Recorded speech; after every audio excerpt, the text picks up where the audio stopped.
Joining us first on this story, we have our correspondent Aditya Wadwan. Aditya, thank you for joining us. The hostages that have been, the hostage list that's been released, 8 of those names are dead. Is this something that the Israeli military and Israeli government was expecting? Well, absolutely, Josh. If you see, as you rightly pointed out, that from the list of 26 prisoners, Israeli prisoners who had to be freed by Hamas as part of this ceasefire deal has not been followed properly, because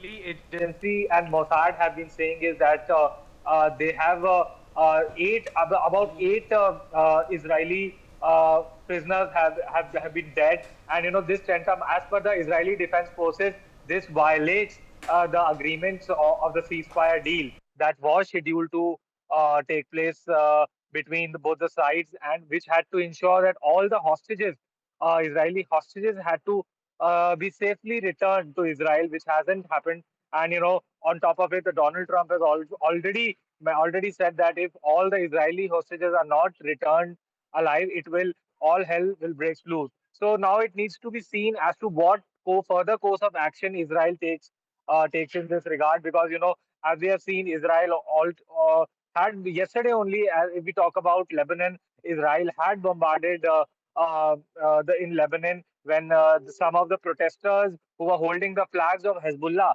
were seen roaming around the streets. And the Israeli Defense Forces have clearly said that until and unless the Lebanese army steps in to stop the resurgence of Hezbollah, they would not stop attacking Lebanon. So this, as far as the Israeli hostages are also concerned, the situation is very, very disturbing at the moment, because as per the Mossad, which is Israel's spy agency, 8 people have died in Hamas captivity. Now it needs to be seen from now here on how this entire ceasefire deal progresses. Yes, Josh, back to you in the studio.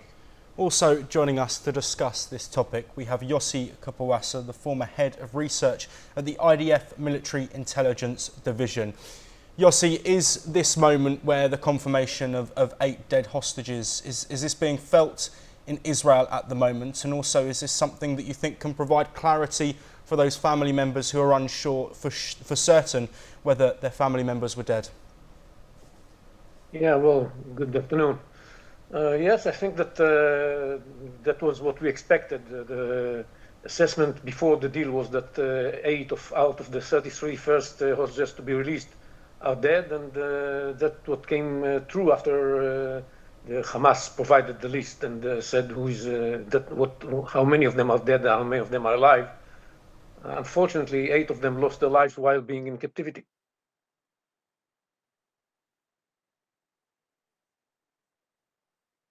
I really want to look at the feeling still within Israel, and there has of course been division over this ceasefire deal.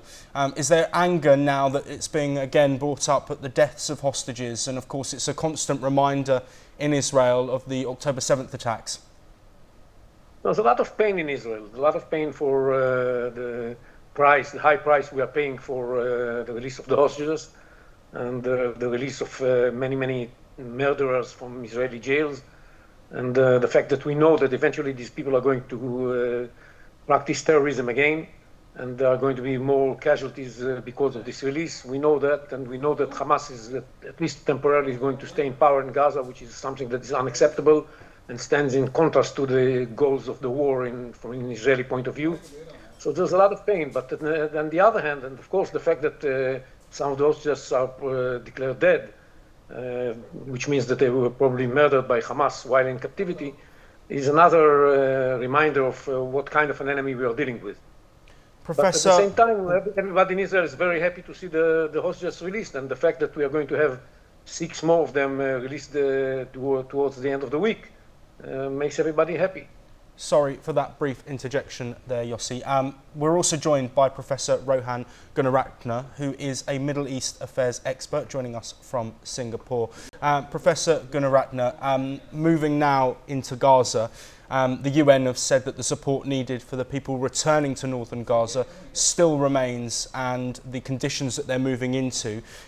What do you think that the life is going to be like for the people returning to northern Gaza following the destruction of many of their homes? Gaza is not habitable. In fact, there's large-scale destruction, and this destruction is because the IDF was hunting Hamas, and Hamas was using the human shield, and Hamas was unwilling to surrender. And even now, Hamas is playing the hostage game. They don't want to release the hostages. They want to release hostages stage by stage and keep some hostages with them, because Hamas believes that will guarantee the safety of Hamas. What is important is for Israel to do everything possible to seek the release of those hostages, but also in Israel's strategic calculus, Israel doesn't want Hamas to rule Gaza because there will be a persistent threat to Israel. So sooner or later, IDF will move into Gaza to fight Hamas again. So those Gazans who have returned back to their homes to makeshift tents, they themselves will have to move when the war starts again. That is the reality of Gaza and the reality of the hostages and the reality of Israel operations. Professor Gunaratne, before any further fighting happens in the time between then, if that is to be the case, how is it possible for enough aid to get in to support those who need it? The UN have said it needs to be sustained, but the amount of money, the amount of resources that need to be pumped in, how is that possible? There is significant resources that has now gone into Gaza. The international community, the UN, and many countries in the Gulf, they are supporting the humanitarian efforts. So I believe that there will be continuous assistance and support. There is no shortage of humanitarian assistance. Finally, to end our discussion, Yossi Kapawasa, I want to focus on now the next steps and looking at it as your previous role within the IDF. What do you think those next steps are for the IDF in Gaza? Well, it's less about the IDF, it's more about Israel. The policy of Israel is now to begin the negotiations about the second stage of the deal. And in this second stage, the quid pro quo is going to be either Hamas gives up the ruling of Gaza, and then the reconstruction effort can begin, or it stays in power and there's not going to be any reconstruction, because it makes no sense, not from the point of view of Israel, not from the point of view of the donors that are going to make sure that this reconstruction effort is possible, to invest in Gaza while Hamas is in power. That's the main issue. If Hamas insists on staying in power, then we might see another round of atrocities.